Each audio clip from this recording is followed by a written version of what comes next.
સાવલી નગરપાલિકાની ચૂંટણી પહેલા ભાજપમાં વિવાદ સર્જાયો છે। નગરપાલિકાના 6 વોર્ડની 24 સીટ માટે ભાજપાએ ઉમેદવારોની યાદી જાહેર કરી હતી, પરંતુ મહિલા મોરચાના મહામંત્રી રહી ચૂકેલ વૈશાલી પુરોહિતને વોર્ડ નંબર 5માં માંગેલી ટિકિટ ન મળતા તેમણે આક્રોશ વ્યક્ત કર્યો। વૈશાલી પુરોહિતે ભાજપા મહિલા મોરચાના મહામંત્રી પદ પરથી રાજીનામું આપ્યું છે।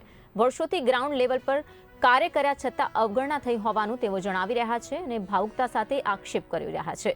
ચૂંટણી પૂર્વે ભાજપા સંગઠનમાં ઊભા થયેલા આ વિવાદને કારણે સાવલી નગરપાલિકાની રાજકીય હલચલ તેજ બની છે। મેં ફોર્મ ભર્યું હતું ભાજપ મહિલા મોરચામાંથી। મેં કોર્પોરેટરની ટિકિટ માટે મેં માંગણી કરી હતી ભાઈ જોડે। મેં 5 નંબર વોર્ડમાં હું ઊભી હતી।